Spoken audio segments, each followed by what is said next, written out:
Di akhir pemerintahannya, Jokowi mencoba membangun sebuah kekuatan yang kiranya bisa meneruskan program-programnya, minimal bisa menyelamatkan dosa-dosa politik dan keluarganya selama menjabat sebagai presiden. Tidak bisa ditutup-tutupi, terlalu banyak dosa dan kejahatan Jokowi selama menjadi presiden, membuat hatinya tidak pernah tenang, selalu diliputi ketakutan dan kegelisahan. Sehingga bagi seorang presiden yang mau lengser harusnya bersikap sebagai negarawan, netral, tidak ikut-ikutan terlibat dalam urusan copras-capres, apalagi mengendorse capres tertentu. Tetapi ini malah ikut melibatkan diri secara langsung dalam penentuan paslon-paslon yang akan diajukan.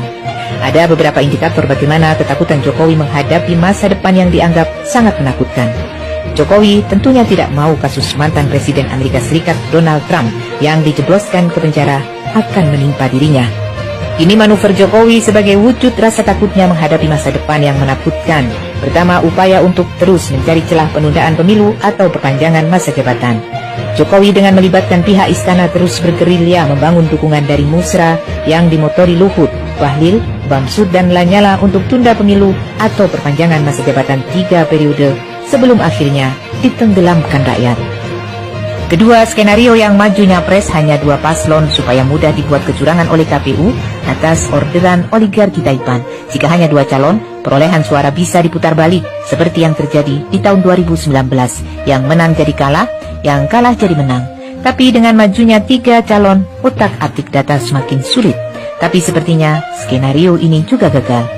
Ketiga, skenario agar semua calon terjadi all Jokowismen. Dari awal Jokowi sangat tidak suka dengan majunya Anies. Karena Anies akan menggagalkan semua mimpi Jokowi, maka Anies harus dijegal untuk tidak maju. Berbagai upaya yang dilakukan Jokowi terhadap KPK, KPU, dan pembegalan Partai Demokrat Muldoko. Tapi sepertinya langkah ini juga akan berantakan karena Anies akan lolos untuk nyapres. Keempat, kasus kilometer 50. Jika Jokowi lengser, hampir dipastikan akan diusut lagi.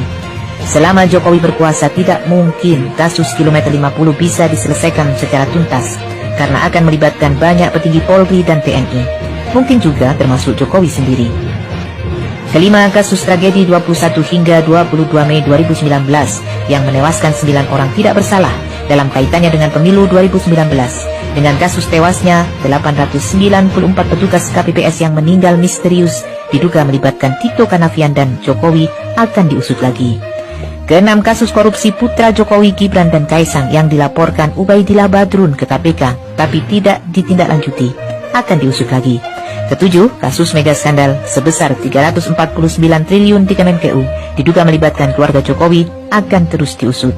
Kedelapan, penerbitan Perpu tentang Hari Lahir Pancasila dan Undang-Undang Cipta Kerja diduga karena pesanan dari pihak tertentu akan ditinjau ulang. Kesembilan, kasus ijazah palsu pasti akan terus dipermasalahkan. Kesepuluh, kasus kriminalisasi para ulama, termasuk para ulama yang terbunuh, akan terus diusut. Rasa takut Jokowi yang berlebihan terhadap pencapresan Anies, karena Anies adalah orang yang tidak bisa diajak kompromi dan berkhianat. Ketakutan ini membuat langkah politik Jokowi menjadi blunder, irasional, manipulatif, melawan hukum, dan menghalalkan segala cara.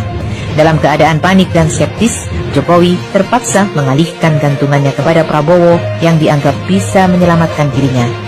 Tapi Jokowi belum begitu percaya dengan Prabowo. Selain Prabowo bukan tipe orang yang mudah manut, elektabilitas Prabowo juga secara real rendah. Dalam situasi galau ini, Prabowo coba menempel terus Jokowi agar Jokowi bisa lebih nyaman dan percaya pada dirinya. Dalam keadaan bimbang, Jokowi membuat langkah baru, yaitu membentuk koalisi besar partai-partai koalisi pemerintah, karena Jokowi mengendus akan adanya pembelotan dari koalisi KIB untuk mendukung Anies. Terbentuknya koalisi besar seolah bisa memastikan kemenangan melawan Anies. Padahal gerbong-gerbong partai koalisi pemerintah, Golkar, PAN, P3, Gerindra dan PKB sudah ditinggalkan penumpangnya. Secara persyaratan ambang batas tentu saja sangat melebihi dari 20%, tapi secara jumlah dukungan anjlok. Jika semua partai koalisi digabung tinggal 15% karena yang 85%-nya sudah mendukung Anies. Sadar akan realita ini, berapapun besarnya partai koalisi pro Jokowi dipastikan akan kalah melawan Anies. Sedangkan untuk melakukan kecurangan jika paslonnya 3 dan selisih suara terlalu jauh, sulit dilakukan kecurangan. Satu-satunya cara untuk bisa memenangkan paslon dukungan Jokowi adalah Anies jangan nyapres. Itulah sebabnya kenapa Jokowi mengambil langkah bodoh dan memalukan dengan menyuruh Ketua KPK Firly Bahuri untuk tetap mentersangkakan Anies dan si Kurawa Muldoko untuk membegal Partai Demokrat. Langkah kedua manusia durjana ini sangat bodoh, memalukan dan biadab. Semoga kemenangan berpihak kepada kejujuran dan kebenaran. You never expected. I ended up in here. Who the hell am I? You're the new Triple X. Chopper. Let's crash this Porsche.